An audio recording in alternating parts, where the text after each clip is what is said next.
Let's consider a ball which is moving like this in a circular path. So the motion in which the object is moving in a circular path is known as circular motion. In this video, we will discuss about uniform circular motion, and we will discuss about the nature of speed, velocity and acceleration during the uniform circular motion. And finally, we will visualize how the object will undergo circular motion. So let's get started.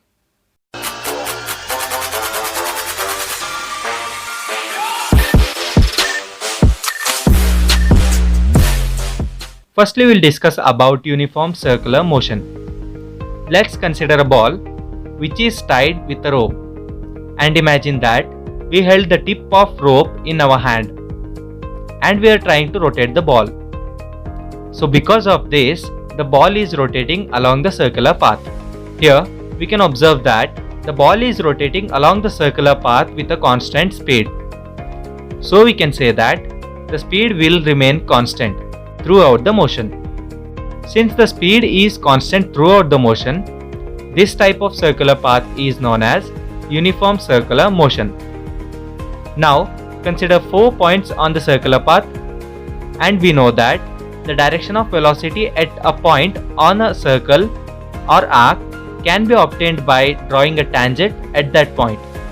So now at point 4, the direction of velocity of the ball is like this, and similarly for all the 3 points. And also here we can observe that although the direction at every point is changing, but the magnitude of velocity is not changing. That you can observe by the length of the velocity vectors which I have drawn are the same. So therefore we can say that the magnitude of velocity at every point is constant, but the direction is changing. Therefore we can say that the velocity is not constant. Now we know that the acceleration is rate of change of velocity. Since here the velocity is changing, there is an acceleration, and here the direction of acceleration at every point is radially inwards like this. Here you may think that how the acceleration is generated and why the direction is radially inwards. We will discuss answer for these questions later in this video only. And since the direction is radially inwards, this type of acceleration is known as centripetal acceleration. Now we'll discuss about why the direction of acceleration is pointing towards the center. That is, when the ball is under circular motion, the acceleration is generated radially inwards.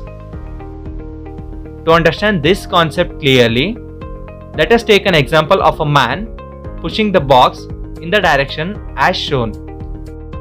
Since here the man is applying pushing force on the box in the direction as shown, the box will move in the same direction. It means that the box is accelerating in the direction of force. This direction represents the direction of acceleration. So from this example, we came to know that the acceleration is generated in the direction of force. Now let's apply this concept to the ball which is in circular motion. Let's imagine that the ball is now at a point which you can see on the screen. The direction of velocity of the ball at that point is the tangential drawn at that point. Now let's imagine that we hold the tip of the rope in our hand and will try to rotate the ball. Here the ball will try to escape, that is, it will try to move in this direction. But because of we held the rope, the ball will experience some pull force, which will not let the ball to move in that direction. And since here the ball will experience the pull force that is radially inwards, the acceleration is generated in the direction of force to maintain the circular motion of the ball by giving the resultant direction. This is the reason why the direction of this acceleration is radially inwards. So finally we'll visualize or we'll discuss about how the objects undergo circular motion. To understand this, take the same example that we considered previously. And we know that the velocity at a point on the circle is the tangent drawn at that point. So, this yellow arrow represents the velocity of the ball at that point, which is in circular motion. And also we know that the acceleration of the ball, which is in circular motion, that is radially inwards. Due to the combination of these two, the resultant is produced in this direction, which is represented by capital R. Now apply this concept at every point on the circular path. You will get resultants like this, which forms a circle. It means that the ball will finally move in the resultant direction, that is in circular path, because of the direction of acceleration. This is the reason why the objects will undergo circular motion. This is the end of this video. In next video, we'll discuss about laws of motion. Thank you.